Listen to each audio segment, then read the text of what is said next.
за границей по поддельным паспортам, он прибывает в Москву. Тита уговаривает себя не думать о худшем. Он надеется, что Димитров просто хочет обсудить с ним отправку интернационалистов в Испанию. Ошибка. В Москве полагают, что товарищ Вальтер созрел для особо ответственного поручения. Ему предстоит перевести на сербско-хорватский язык краткий курс истории ВКПБ. Об этом новом шедевре марксистской мысли говорили, понизив голос. К книге приложил руку сам Сталин, написавший в 4 главе 28 страниц про диалектический и исторический материализм. В то время как агонизировала Испанская республика, а Третий рейх уже аннексировал Австрию и готовился захватить Судеты, номинальному руководителю Югославской компартии в качестве самой неотложной задачи предлагалось перевести поверхностный и догматический катехизис коммунистической доктрины. Тита, разумеется, согласился. Эту достаточно унизительную ситуацию я компенсировал себе следующим образом.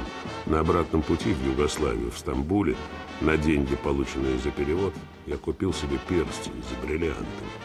Я носил его до последних дней, посмеиваясь над мифами, которыми он обрастал. Все говорили о том, что якобы в этом перстне находится яд. И он живым не сдастся. И он действительно, как потом выяснилось, распространял эту сплетню. Никакого яда в этом перстне не было.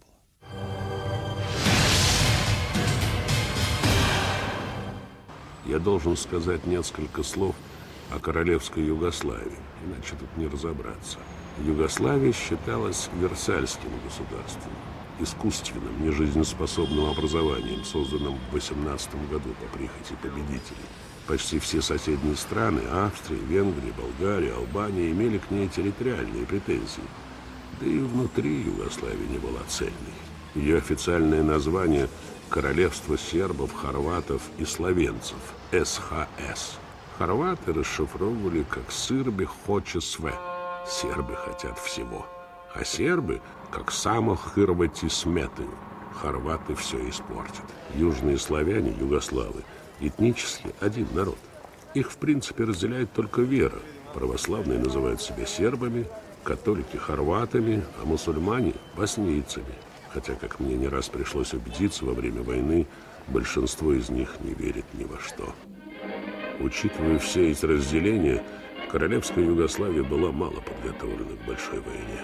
24 марта 1941 года она, уже связанная договором о дружбе с Муссолини, присоединяется к государствам оси – Германии, Италии и Японии. Хорваты ликовали, сербы организовали забастовку протеста. В тот день это действительно так. Компартия, которой я руководил, отмолчалась. Чего вы хотите? Мы зависели от Москвы, а нацистская Германия по-прежнему была государством, дружественным СССР, так что в каком-то смысле через договор с Гитлером мы оказались еще ближе к Сталину. Однако этот пакт продержится лишь 35 часов. Государственный переворот, совершенный группой младших офицеров Югославской армии утром 27 марта 1941 года, один из самых бескровных в истории. Число жертв – 1 человек. Погиб полицейский, охранявший радиостанцию. Армия занимает все стратегические объекты города, свергает регента Павла и ставит на престол несовершеннолетнего короля Петра II. Договор со странами оси аннулирован. Сербы, еще не свыкшиеся с национальным унижением, просыпаются свободными. Они высыпают на улицы, обнимаются, целуются, плачут от радости. Вот реакция сербов на неминуемое вступление в войну, где их ждут лишения и смерть. В Белградском соборе патриарх Сербской православной церкви целиком разделяет чувства своих прихожан. Если жить, так свободными, если умереть, так за свободу. Мы это узнали годы спустя, но Берлин отреагировал в тот же день. Уже в 16:00 фюрер подписал директиву номер 25.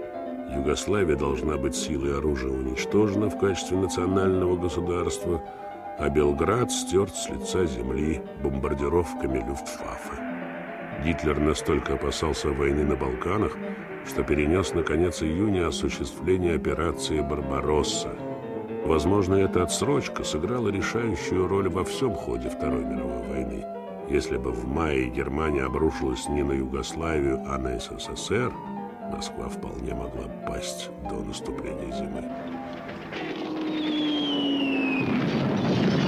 Операция против Югославии началась в 5 утра 6 апреля, в вербное воскресенье.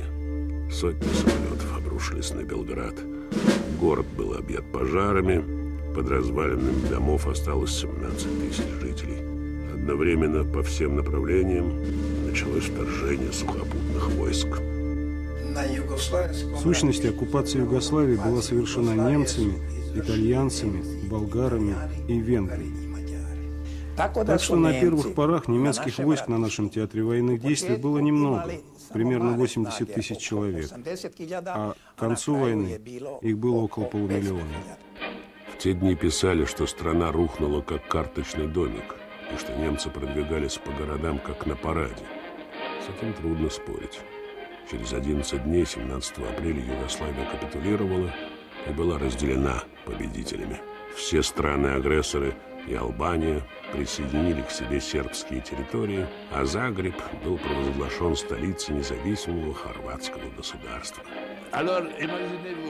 А теперь представьте себе, страна оккупирована немцами, а их в нашей стране ненавидят.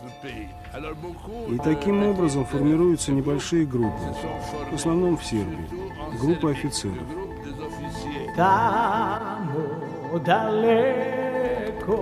Это так, войну с оккупантами начали не партизаны. В мае 41-го 80 солдат и офицеров разбитой югославской армии отказались капитулировать. Они укрылись в Равногора, в плоских горах в Западной Сербии. В эти места и сегодня-то добраться не так просто. Отрядом командует 48-летний полковник Дража Михайлович. Это кадровый офицер, но у него близорукие глаза, мягкая улыбка, тихий голос, и похож он скорее на учителя. Его сначала за глаза, а потом и в лицо называют Чича, дядя. Крестьянин, встретивший марширующий по дороге отряд у деревни Равногора, спросил у Михайловича, употребив только что выученное им слово: «Вы что, не знаете про капитуляцию?»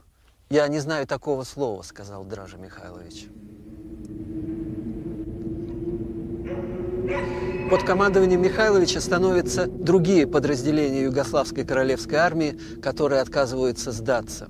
К ним для проведения конкретных операций примыкают жители местных деревень. В Сербии этих людей станут называть четники, как повстанцев начала XIX века. А в немецких документах они будут фигурировать в буквальном переводе как «незаконные бандформирования». Конечно же, поскольку я постоянно приносил Дражу донесения, мне доводилось наблюдать его. Он был очень добрым и благородным. Но, к несчастью, хотя он был хорошо подготовлен и как контрразведчик, он был довольно простодушным. Он любил людей и доверял им. Это правда, коммунистов в рядах этого первого монархического югославского сопротивления не было. Позже историки сойдутся во мнении, что все поведение югославской компартии и мое лично в начале войны было подчинено не интересам моей собственной страны, а интересам СССР. Мало кто понимает, что весной 41-го быть одновременно коммунистом и югославским патриотом было невозможно.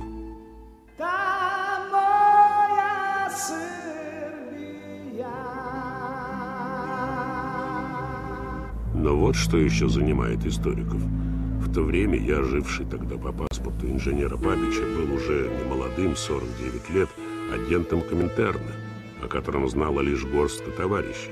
Через 4 года я превратился в маршала Тита, ставшего в один ряд со Сталиным, Рузвельтом, Черчиллем и де Голлем. Некоторые даже говорят, что история моего взлета к вершинам власти одна из самых удивительных в 20 веке. Глупости. Назвать